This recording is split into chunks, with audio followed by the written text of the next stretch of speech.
In a time-lapse video, it looks like a monster coming alive. For a moment, it sits there innocuously. Then, ripples move across its surface. It bulges outwards, bursting with weird boils.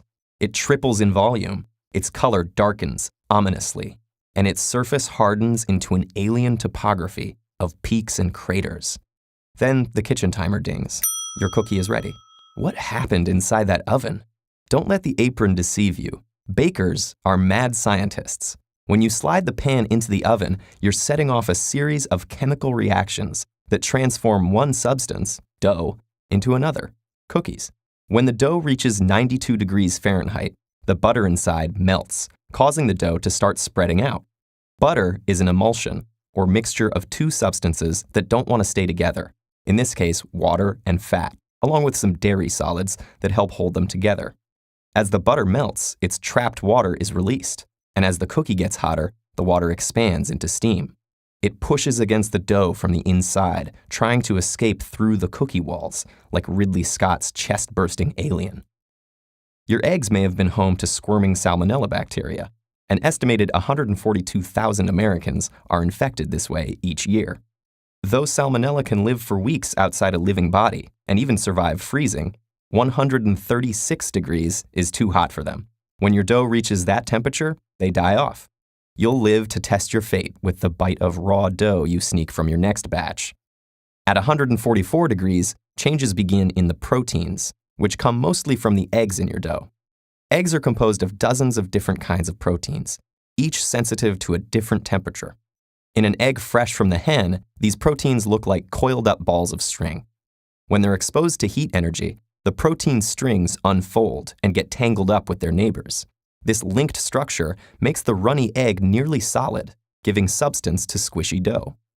Water boils away at 212 degrees, so like mud baking in the sun, your cookie gets dried out and it stiffens. Cracks spread across its surface. The steam that was bubbling inside evaporates, leaving behind airy pockets that make the cookie light and flaky. Helping this along is your leavening agent, sodium bicarbonate, or baking soda. The sodium bicarbonate reacts with acids in the dough to create carbon dioxide gas, which makes airy pockets in your cookie. Now it's nearly ready for a refreshing dunk in a cool glass of milk. One of science's tastiest reactions occurs at 310 degrees. This is the temperature for Maillard reactions.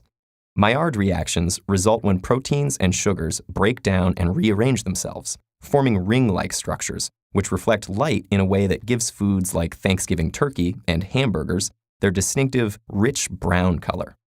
As this reaction occurs, it produces a range of flavor and aroma compounds, which also react with each other, forming even more complex tastes and smells.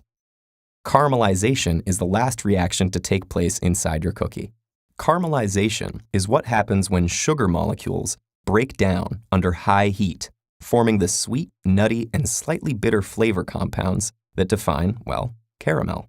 And in fact, if your recipe calls for a 350-degree oven, it'll never happen, since caramelization starts at 356 degrees.